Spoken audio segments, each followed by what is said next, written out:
첫 번째는 이제 창업을 할 때 창업가들의 그 기업가 정신, 마인드에 대한 얘기들이 몇 가지 있습니다. 그 중에 하나가 창업은 하고 싶은데 아이템이 없다. 이런 얘기를 제가 많이 들어요.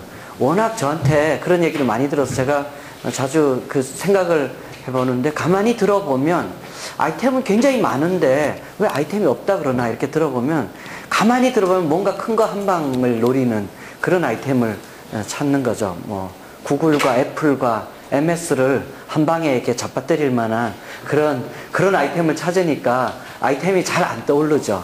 그러니까 큰 아이템, 무슨 우리가 지금 뭐 스티브 잡스 뭐 이렇게 얘기하는 그런 큰 아이템을 바라본다면 사실 아이템이 발견하기 쉽지 않죠. 50년, 100년에 한 번씩 나올까 말까한 아이템이죠.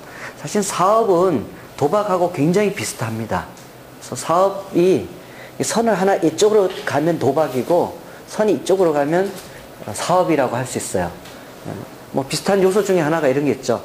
사업하는 사람과 도박하는 사람들이 공통적으로 하는 말이 있어요. 어떤 말일까요? 이번엔 대박이다. 도박하는 사람도 이번엔 대박이다 이런 얘기예요. 사업하는 사람도 이번엔 대박이다 그래요. 또 있어요. 뭐 이런 말 있어요. 곧 된다. 조만간 된다.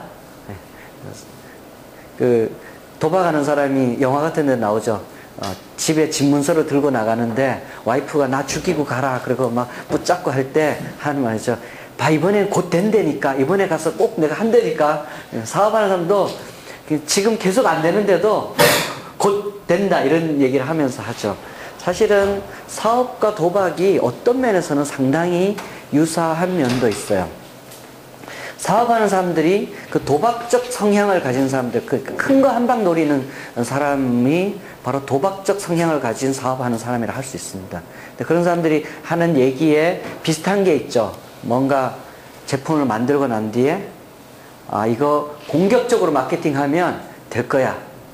아니면 난 갖춘 건 다 갖췄는데 돈이 부족해서 성공이 안 된다. 이런 말을 자주 합니다. 그런 말이 돈만 좀 있으면 성공할 수 있다. 돈만 좀 있으면 대박 낼 수 있다고 생각하는 것도 다 보면 이런 큰 거 한 방 노리는 그 도박과 같은 성향의 사업과 유사상표라고 할 수 있겠습니다. 사실은 사업은 굉장히 다양한 아이템들이 있어요. 아까 우리 식사하면서도 얘기했지만 인테리어 할 때 뭐 이런 건물을 부실 때 못만 어떻게 잘 편하고 쉽게 뽑아서 모집할 수 있는 그런 혁신적인 방법, 인건비도 안 들이면서 못만 쉽게 어떻게 수집할 수 있는 집을 부수면서 그런 방법만 알아도 그 회사는 코스닥에 등록할 만큼, 또 그 회사 창업자는 수백억의 그 돈을 벌 수 있을 만큼의 회사가 될 수 있어요. 그런 점에서는 굉장히 작은 아이템 하나라도 확실한 차별화를 가지고 그 아이템을 만들어낸다면 그게 창업 아이템이 될 수 있죠. 그건 우리 주변에 널리고 널렸어요. 그게.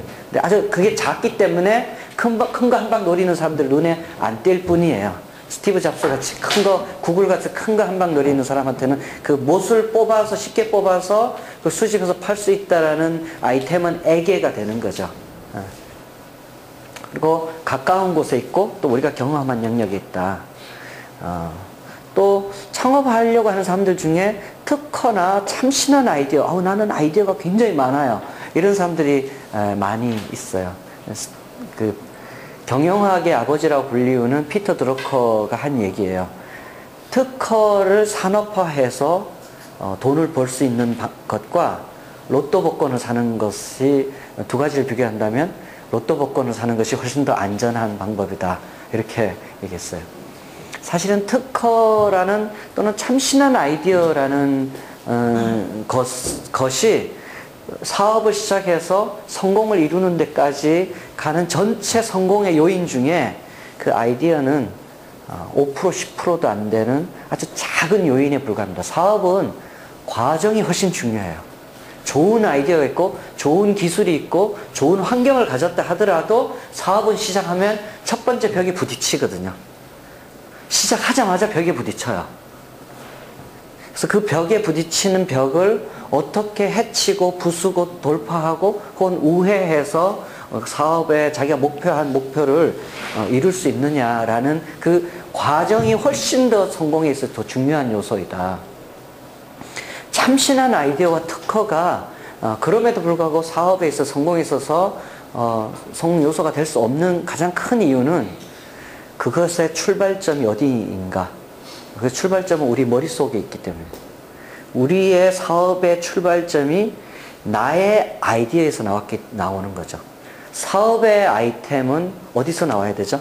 사업의 아이템은 고객의 니즈에서, 고객의 목소리에서 나와야 돼요.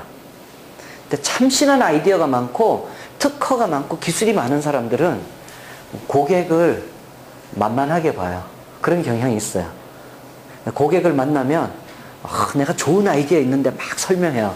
고객이 그거 뭐 별로 관심 없는데 그러면 뭐라고 하냐면 이 고객이 무식해서 이걸 못 알아듣는다 이런 얘기해요. 도대체 이것도 못 알아듣다니 좀 공부 좀 더 해야 되겠다. 고객을 설득하고 고객을 가르치려고 해요. 근데 사업의 시작은 고객이 필요로 하는 목소리를 경청하고 고객이 필요로 하는 것을 만들어서 제공할 때 그게 성공으로 가는 거죠.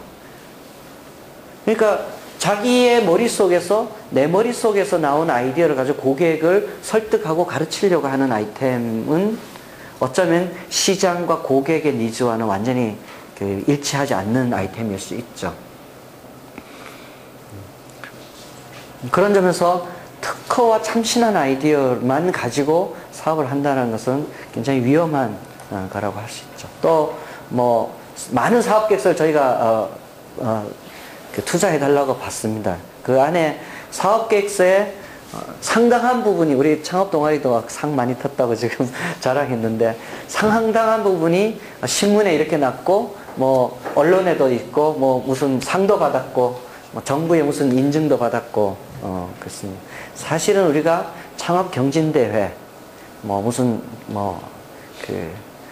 언론에 나고 하는 것은 사실 창업이라고 하기보다는 창업의 모형을 가지고 노는 것, 장난치는 것에 불과합니다. 창업은 진짜 제품을 만들어서 고객에게 제공해서 고객이 그걸 가치 있게 여기고 돈을 주고 사는 과정인 거죠. 그런 사업 계획서를 볼 때 제가 느끼는 점은 이래요. 야, 그렇게도 내세울 게 없느냐. 내가 갖고 있는 제품과 내가 가지고 있는 그 제품의 고객의 반응에 대해서 그게 핵심인데 그것에 대해서 그렇게 내세울 게 없는가. 그러니까 남들이 우리 회사, 남들이 우리 아이템에 대해서, 우리 제품에 대해서 하는 얘기들로 가득 차 있어요. 제가 정작 투자를 하기 위해서 묻고 싶은 말은, 여러분 자신의 사업에 대해서 여러분 자신은 뭐라고 말하느냐. 기자들이 한 말, 교수님들이 한 말, 누가 평가기관에서 한 말 말고 내가 우리 제품에 대해서 뭐라고 말하는가에 대해서 말해야 됩니다. 오늘 이제 피치할 때 이런 얘기 이제 계속 들을 거예요. 이제 피치할 때 여러 얘기를 하면, 제가 멘토링 할 때 이런 얘기가 있지만, 비즈니스 모델의 검증을 창업 경진대회에서 수상했다든가, 또는 교수님의 칭찬이나 자문위원들의 인정, 심지어 신용보증기금의 기술평가를 통과한 것이 우리 비즈니스 모델의 검증이다, 이렇게 얘기한 창업가들도 굉장히 많습니다. 비즈니스 모델의 검증은 유일하게 해줄 수 있는 사람은 고객밖에 없어요. 누구도 비즈니스 모델을 검증해 줄 수 없어요. 심지어 프라이머의 저희들도 여러분들의 사업 계획서의 비즈니스 모델을 검증해 줄 수는 없어요. 멘토링은 해줄 수 있고 자문은 해줄 수 있지만 그게 100% 맞다고 할 수는 없어요. 비즈니스 모델의 검증은 오로지 고객만이 할 수 있다. 안타까운 거는 신용보증기금의 기술평가를 받아서 빚을 내는 게 마치 상장인 것처럼 그렇게 들고 오는 창업가들도 많아요. 참 안타깝다, 이렇게 할 수 있죠. 나의 사업 계획서에서 이런 거품과 비계를 다 떼고 남는 게 뭔가, 그런 사업 계획서를 볼 때 거기서 바로 출발하기를 바랍니다.